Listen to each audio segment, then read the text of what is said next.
Hello everyone, welcome back to Newcastle Fans TV following Newcastle's 3-0 defeat at home to Brighton Hove Albion. Bit of a reality check, isn't it, after beating West Ham 2-0 last week. I'm here with Neal. I'm also here with Matt.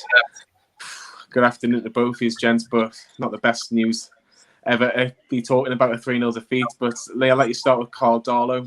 I don't think he could have done anything about any of the goals, really. But anything else that came to him, he was fine with it all straight down his throat. So hard to really say that he played that bad today, I thought. Nah, you can't. I mean, he saved the Lamptey shot. Who's obviously the kid's going to take all the plaudits and right. So he was sensational. But yeah, Darlow, you can't really argue about all three goals. The penalty, no, you can't really argue against that. You look at the second goal. It's from 8 yards. The defence is all over the place. And then the third goal is a brilliant finish by Connolly. But yeah, I'm going to score Darlow straight down the middle. I think it was just average. So I'm going to score him a 5 today. Yeah, I think that's probably a fair enough reflection of Karl Darlow's performance this afternoon in the sticks for Newcastle. Javier Manquillo, Matt. Now, he played really well against West Ham last week, and I thought he was decent against Blackburn. Was there a bit of fatigue in his performance tonight, or this afternoon, rather? Yeah, I don't know what was the deal with him, because obviously, like you say, he's been good towards the end of last season and had a good start to the season this season as well. But he just seemed to be a bit off the pace today. And I don't know whether that was the way Steve Bruce set the team up. He refused to change from West Ham. He was below par, like the whole team was today. He seemed to be out of position for the third goal because he was pushing up, obviously chasing the goal to get back into the game. Left Connolly free on the right-hand side, which Lascelles didn't deal with either. So, yeah, for me today, I think I'm probably going to give him a 4 out of 10 because it was a little bit below par for me. Yeah, Javier Manquillo's played 3 games in the week, and I don't think he'll play against Morecambe in midweek. Maybe give him a rest going into the game against Spurs next Sunday.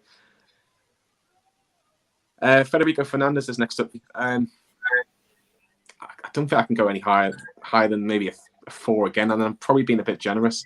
3 goals at home as well, but I think the other centre-half, which we'll discuss, I think was a lot worse, and I think that's probably why I'm going 4 for Fernandez. I thought the defence were really all over the place. The first goal, obviously none of their fault. It was ASM's fault. But the second goal, they just didn't know what to do. They were just all over the place. And I think you've got to look, Johnny, at all 4 of them, really, because Manquillo's the one who played them on, and then Lewis isn't marking them because Trossard's on the wing, and then Fernandez and Lascelles have pushed up, and that's just allowed... But that's communication. That's basic. That's just communication. But I think maybe slightly harsh with the central defenders for the second goal, because I think it's fullbacks. I think that both fullbacks have got a lot to blame on that one. But again, no communication at all, and I think that's why Fernandez gets a 4 out of me. I'm sorry, Lee, but Jamaal Lascelles is next, and I thought that he had an absolute shocker today. Oh, you're putting the pressure on us now. You say they had a worse game than Fernandez. I probably would have went similar scoreline, but the third goal I didn't like it. I'm going to score him a 3 out of 10. Backing off, going tight. And it gives Connolly an extra 2-3 seconds just to curl one at the corner. I still think both him and Fernandez are going to be looked at, including the fullbacks for the second goal as well. But yeah, very sluggish performance. Brighton, to be credit to them, were absolutely sensational today. I have to give them massive praise, as well as we were bad. But yeah, Jamaal Lascelles, captain's performance, definitely not 3 out of 10. I think Maupay ran him ragged as well. Not just Connolly. I think Maupay was really instrumental about how Brighton play. And there was so many times where he was just finding pockets of space, and Lascelles was just getting dragged out of position almost, and it was tough to watch, to say the least. Completing the defence, Matt, was Jamal Lewis's home debut for Newcastle. Not one that he's going to remember fondly. No, unfortunately not. He wasn't helped out, of course, with the first 2 goals, with the tracking back from Saint-Maximin. He really screwed him there. But just a poor performance overall when Hendrick switched over to the left-hand side as well. Lewis just struggled to cope with the pace of Lamptey on the overlap, and just struggled to cope with the pace of the game overall. And we didn't see him going forward as much as we did in the West Ham game, offering that another route out for us. And obviously took a kick to the face towards the end of the game. So maybe he'll miss the next game if that's going to affect him. But he'll want to move on from that quickly. Hopefully it doesn't affect him too much. You've got to look to the captain to bring those young players' confidence back up after a game like that. But for me, probably a 3 out of 10 again. It did a little bit like Sweet Chin Music, didn't it? I don't know if there's any wrestling fans out there, but it was just a brutal kick to the face. And Like at first glance, it looked nasty, but when you see it on the replay, it was. I thought it was a red card. When you look at the replay, and it was dangerous. It was reckless, and it was just. Do you think it was intentional? Because I don't think it was like he deliberately went to hurt him. Though I think it is a red card. I think it is a red card. Don't get me wrong. I don't think he's went out to deliberately hurt him. I just think the letter of the law is if your foot's raised that high, you have to go. 100%. I do agree. I don't think it was intentional, but talking about Basuma, I thought he was just as instrumental as Lamptey today. I thought he absolutely bossed the midfield going for Brighton, and I think he was an instrumental part of how Brighton were just ticking along throughout the whole game. But yeah, it wasn't intentional, but it was just. I think it was a red, but I think that's probably the only down mark that he would get on that performance. And I think he was brilliant today for Brighton. Isaac Hayden's next for me. I'm just talking about the midfield battle, weren't we? And he just didn't get a foot in, really.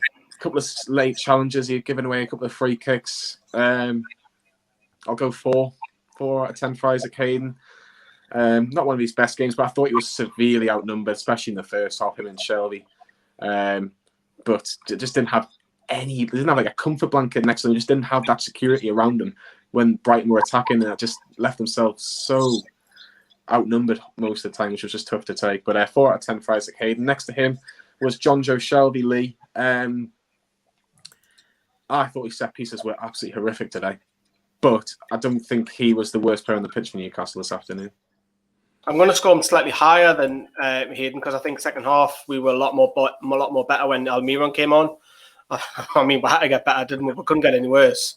But yeah, I would have liked to see him get a little bit more. But that centre midfield were dominated. I think it was average. I don't think it was worse than a 4, to be honest. So I'm thinking we're going to slap him straight down the middle. Average performance. He can do a lot better than that. And hopefully next weekend, because it's Spurs and obviously the cup game, then Spurs. He needs a performance because we've got a bit of competition in the centre midfield. We have got a bit of competition, and a player that didn't start in the centre of midfield but ended up in the centre of midfield was Jeff Hendrick, Matt. And he looks a bit more comfortable as a central player, but going out wide didn't really create a lot going forward. Defensively, he had to switch with ASM because Lamptey was just causing us so many issues. Yeah, again, the blame can't really be pushed to Hendrick for being stuck out on the wide, but he's just not comfortable in a wide position. And I don't know why he's starting out there when we've got, say, Miggy on the bench that we know can play in a wing position as well. But like you say, he was more comfortable in the middle with that midfield 3 of Hayden and Shelvey, although there was a lack of creativity from those 3. He didn't have the best game, but he didn't really do too much wrong either. So I think he probably did no worse or no better than Jonjo, probably straight down the middle with another 5 out of 10. Would you like to see him start in the centre midfield a bit more often, Matt? Because he played more central midfield for Burnley than he did on the right-hand side. He was just kind of put on the wing, just if had injuries, Burnley. I think, personally, if we're going forward, if he's going to play in the centre midfield, I'd love to see a midfield 3 with Hayden sitting just in front of the defence, because then that gives Shelvey a bit more licence to create and Hendrick a bit more licence to push forward and support the attack as well. And then if we've got Wilson as the main striker, then you've got either Saint-Maximin, Fraser or Miggy, or even Joelinton on the wings to get forward and support. So maybe that'll be a route out for Bruce to kind of break this kind of bad run that the team's been on from this game. Yeah, for sure. ASM's next to me. Half an hour. That was his worst game in a Newcastle shirt for me. Now, the only slight thing I'm going to say is that he did look like he was in a bit of an injury with that collision with Lamptey, but that doesn't. You don't forget about that challenge on Lamptey for the penalty, which led to the first goal. I thought going forward, he just looked really poor. How much of that injury has to it, I don't know. Half an hour. 1.5. 1.5. I think that's fair. I think that's fair, to be honest. He wasn't on the pace at all today, and I don't know whether that's because he's playing a bit deep. He's on the back foot. But even before he made that tackle for the penalty, you could see he just let his man go. And Lewis has got to have that cover from in front of him from the winger, and he just didn't offer that today. He was shouting. He was proper shouting for help today, Jamaal Lewis. And that's the only bad thing with them two, because they're so attacking mindedly. That is going to be an issue going forward, because if you're playing your bigger teams, like Brighton, no disrespect, Brighton looks like a top 10 team today, by the way. But when you're playing, like, say, Spurs, who have just beaten Southampton 5-2, defensively, they're going to have to be more disciplined, and he's going to have to be more disciplined, whether he likes it or not.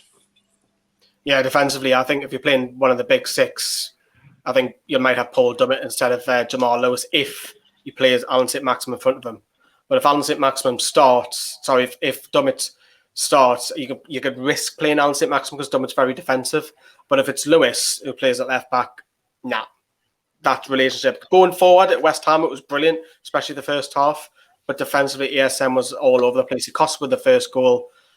Second goal, he wasn't involved. But going forward, you're all right, John. He was just giving the ball away. It was sluggish. And probably it was a good thing. I hate saying that. It's mad. It's probably a good thing that he went off early because Fraser was better, much more brighter.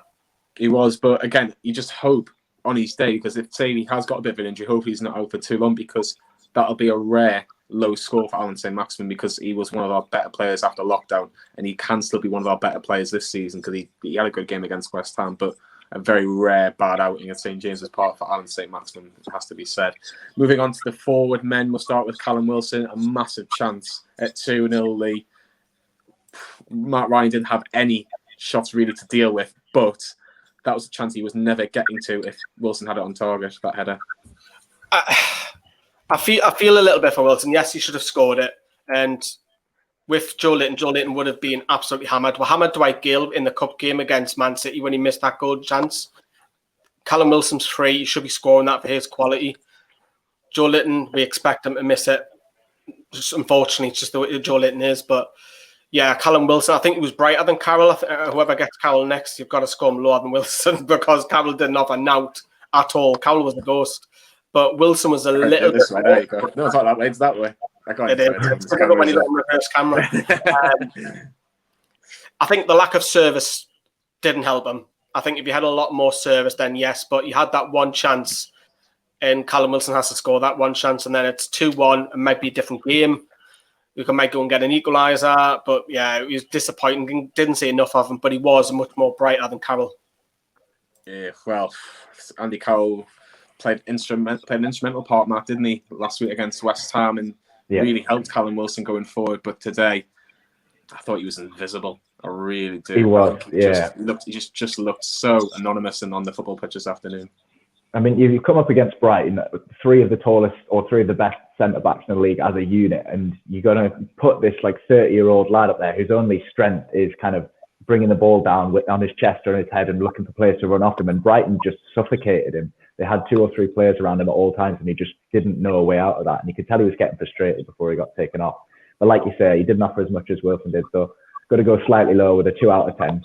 He was screwed a little bit by the tactics that Bruce employed with the long balls up into his head. Obviously, he's getting suffocated by the defence, but he didn't cover himself in glory with the 45 minutes that he got. Yeah, he was taken off at half-time, wasn't he? We'll talk about his substitute in a second, but I've got Ryan Fraser, who came off at Allan Saint-Maximin, partly due to the injury, partly due to how poor he was, but he was a brighter spark. He almost had to create his own chances or create his own crosses because no one else was really doing anything for him. I'm going to go 5 out of 10. I thought, was anybody better than a 5 out of 10 performance? No. Ryan Fraser was probably borderline that, if we're being brutally honest, but I think he has to be knocking on the door of the start, and I think if we are, we need to make it as a 4-2-3-1 and not a 4-4-2. I think 4-4-2 is okay for some games, maybe against the West Ham that I've got no confidence. But when you look at some of the games coming up, there's Tottenham, Burnley, Manchester United, and Wolves the next 4 in the Premier League. That's going to be, you might need a good Ryan Fraser to get you some points out of that. But I thought he was much improved than Allan Saint-Maximin, and he's obviously got the goal midweek. Can he maybe improve on what we saw on him midweek from now till the end of the season? Obviously, it's a long season. Hopefully, Ryan Fraser can be instrumental for Newcastle coming into the winter months. Miguel Almiron came at half-time for Andy Carroll Lee. Desperately needed some creativity, desperately needed someone to kind of take the bull by the horns, and he was all right, wasn't he? Yeah, he's one of the better players. We changed the formation, which helped. Some people might say, you shouldn't have went with that, but let's be honest, lads. If it was the same side that beat West Ham, I think we're all sitting here thinking, yeah, I'm happy with that. I just think Brighton was sensational, and a couple of lacklustre defensive goals cost us. But yeah, he got a lot more of the ball. He's playing out on the left-hand side, much more brighter. Just fortunately, we didn't get enough of the ball. Again, similar to Wilson. Enough centre midfield was overran. But yeah, he was the bright spark, and he was great in midweek as well. Probably a lot of people's man of the match. Will he start in the midweek? Probably. I think Almiron could play 3 games in a week, so he could stall the next 3. But I hope I see him starting in a Premier League game because we missed his work ethic today massively. Yeah, his work rate is second to none, and a bit like Richie, you know what you're going to get in terms of the work rate. Just can he give you that final product and that final ball for the main men? We'll have to be waiting to see with that in the future. Joelinton played about 15-20 minutes in the end, Matt. Didn't really see anything of him, did we? I was going to say, did he play that long? I don't want to jump on his back because he gets enough criticism as it is, but when you come on as a substitute, you've got to offer something, and he just didn't. He wasn't a physical presence. He didn't offer anything in behind. He didn't turn and offer balls to feet. He's like having 10 men sometimes when he's on the pitch. And to me, he just offered nothing when he came off the bench today. A really poor performance. I know he didn't get much of a chance to shine, but I think a 1 out of 10 would be what I gave him. I don't know if you lads agree with going that low. What do you think? What do you think, Lee? Oh, look how you pass it on to me. Sitting on the fence, helping you there. He wasn't seen, to be fair. Did he even touch the ball? I don't know. 1 second, remember once he passed it. Didn't see enough of him. But then again, you could say the same about Carroll. Carroll. The thing I like about Carroll, though, Carroll shows the frustration. I like that because he has to go at other players, whereas Joelinton will just sulk on his own, get on with it, whereas Carroll will express it. But yeah, I kind of put him much higher, but it's Matt's score. I'm sitting on the fence as well. Sorry. I think if I was to sit off the fence, I'd say that's probably a little bit harsh. I don't think he was the reason why Newcastle lost today. I think he was just put on there to see if he can do something, create anything, because we didn't have anything else really on the bench. Obviously, Kraft, Clark, they're not going to do anything going forward. Richie, you could argue, could, but that was literally all we had in terms of options from when you bring Fraser and Almiron on. But again, I'll agree with Matt. He didn't really do anything. So what would you give him? A 2, a 3? If you're being very, very generous, it doesn't really matter, I suppose. Steve Bruce, let's see if we can all agree on this one. See if we can all agree on a score. 3-0 at home against Brighton. I think the biggest disappointment for me was that I think you got the tactics so wrong. If you watch Brighton play against Chelsea on Monday night, they were fine with the ball. And I think midfield, they always had that extra man. And last season and the season before, Brighton have always had an extra man in midfield against Newcastle. And it's paid. Like they've won 2 and drawn 1 in the last 3 attempts, last 3 visits in Newcastle. It works for them. I just think even if you just tucked Hendrick in a little bit and had Hendrick, Shelvey and Hayden, and you kind of let Saint-Maximin and a Fraser or whoever have more space on the width, that probably would have helped us, and it would have helped the likes of a Lamptey coming a lot more forward, because he would have more of a battle with our 2 attacking wingers. But you cannot legislate the fact that we've just lost 3-0 to a team that Newcastle would have probably been favourites against this afternoon. So I'm going to go 1 out of 10 for Steve Bruce. Matt, do you agree, or would you go slightly higher than that? Well, if anything, I'd go lower, mate, to be honest. I think you're spot on. He got it absolutely wrong. You look at Brighton, and they know who they are. They've got an identity. They're 5 in defence, they're 3 in attack at the back, and they've got those wing backs that push on forwards. And we don't seem to know what formation we prefer to play. We don't know what's best for us. They've got that core in midfield that they're confident that they can rely on. And obviously our players, Hayden's probably the most consistent out of our midfielders. Shelvey is hot and cold, so is Longstaff, and we've not seen enough of Hendrick to judge him if he plays in the middle. And then they've got those 2 front men that just sit in the pocket behind the midfield and in front of the defence. And even before they'd scored the first goal, I was shouting at the screen and texting my mates, like, the gap between our back 4 and our midfield was so big, and just left enough space for those 2 players that we know can get the ball to feet, turn our defender and make those runs in behind. I just think Steve Bruce got the tactics all wrong today. Do you think going forward, Lee, he's still trying to work out how we can get chances or how we can create more chances? Because last season we were just woeful going forward. And I know Callum Wilson's only played a couple of games. I know Ryan Fraser has obviously played bits and parts of games. Is he still trying to work it out in terms of who his best 3 are going forward, or his best 2 are going forward, and how can we give them more chances? Because we lacked so many ideas today. Possibly. I think with the new signings, it gives them options, doesn't it? So you can have a Fraser on the bench or a Miggy on the bench. Last season, that they would be starters. So the next game, you might put Callum Wilson on the bench, or you might put Allan Saint-Maximin on the bench and bring in. So that it just gives them options, doesn't it? With Bruce, I think I'll score him a 2, but I'll tell you why, a bit higher, because the first 2 goals, he couldn't do nothing about it. That's individual errors. The penalties, Bruce can't do nothing about it. The second goal, the defence asleep and kind of do nothing about it. From there, then yes, you can change it. You try to at half-time by bringing off Carroll and putting in an extra midfielder. That kind of worked a little bit. We got a bit more of the ball, but we were still out-dominated by a side who were probably going to finish below us, you would think, at the end of the season. So I would score him a 2 because 2 goals weren't his fault. And he did try to do something, but we were outbossed today and we fully deserved it. But I expect changes on Wednesday.